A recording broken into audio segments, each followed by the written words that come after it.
Obreiros Evangélicos. Capítulo 25. Decisão e prontidão. São necessários homens independentes, fervorosamente esforçados, não homens maleáveis como argila. Os que querem seu trabalho ao alcance das mãos, que pretendem determinada quantidade de serviço e salário fixo, e desejam experimentar um trabalho adequado sem o incômodo da adaptação ou treino, não são os homens que Deus chama para trabalhar em sua causa.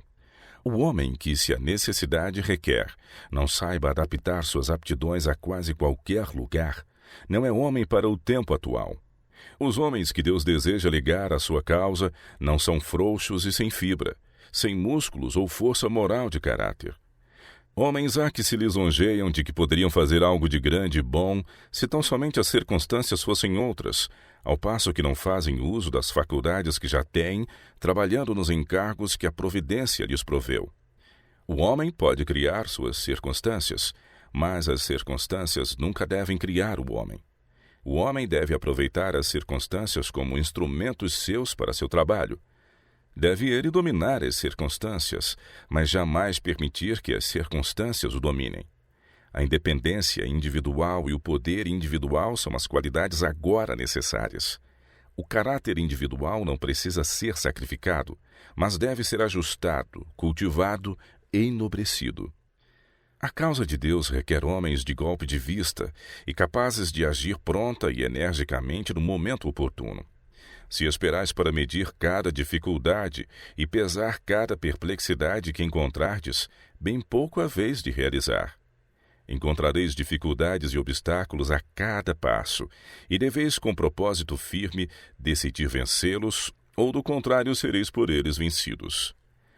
Vezes há em que vários meios e fins, métodos diversos de operação quanto à obra de Deus, equivalem-se mais ou menos em nosso espírito, e é exatamente então que se faz mister o melhor critério. E se alguma coisa se faz para esse fim, deve ser feita no momento oportuno. A mais leve inclinação do peso na balança deve ser notada, decidindo imediatamente a questão. Muita delonga fatiga os anjos. É mesmo mais desculpável tomar uma decisão errada às vezes do que ficar sempre a vacilar, hesitando ora para uma, ora para outra direção. Maior perplexidade e mal resultam de hesitar e duvidar assim do que de agir às vezes muito apressadamente. Tem-me sido mostrado que as mais assinaladas vitórias e as mais terríveis derrotas se têm decidido em minutos. Deus requer ação pronta. Demoras, dúvidas, hesitações e indecisão dão muitas vezes toda a vantagem ao inimigo. O fazer as coisas em tempo pode ser um bom argumento em favor da verdade. Perdem-se frequentemente vitórias devido a tardanças. Haverá crises nesta causa. A ação pronta e decisiva no momento oportuno conquistará gloriosos triunfos, ao passo que dilações e negligências darão em resultado grandes fracassos e positiva desonra para Deus. Movimentos rápidos no momento crítico desarmam muitas vezes o inimigo, o qual fica decepcionado e vencido, pois esperara dispor de tempo para delinear planos e operar mediante artifícios. A maior prontidão é positivamente necessária na hora do perigo.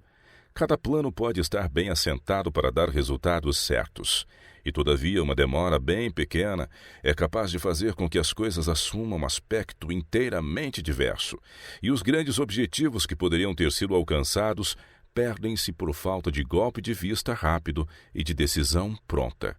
Muito se pode fazer no sentido de exercitar a mente para vencer a indolência. Há ocasiões em que se tornam necessárias cautela e grande deliberação. A precipitação seria loucura, mas mesmo nesses casos muito se tem perdido por demasiada hesitação. Exige-se até certo ponto cautela, mas a hesitação e a prudência em determinadas ocasiões têm sido mais desastrosas do que teria sido um fracasso devido à precipitação. Alguns há que durante algum tempo são bem-sucedidos na luta contra seus desejos egoístas quanto a prazeres e comodidade. São sinceros e fervorosos, mas fatigam-se do esforço prolongado, da morte diária, do incessante incômodo. A indolência parece convidativa, repulsiva à morte do próprio eu, e cerram os sonolentos olhos e caem no poder da tentação em lugar de resistir-lhe. As orientações exaradas na palavra de Deus não deixam margem para transigências com o mal. O Filho de Deus manifestou-se a fim de atrair todos os homens a si. Ele não veio para embalar o mundo e fazê-lo dormir, mas para indicar o caminho estreito em que devem caminhar todos os que hajam de alcançar finalmente as portas da cidade de Deus. Seus filhos devem seguir o caminho aberto por ele, seja qual for o sacrifício da comodidade ou da satisfação egoísta, seja qual for o preço em trabalho e sofrimento, devem eles manter batalha constante contra o próprio eu.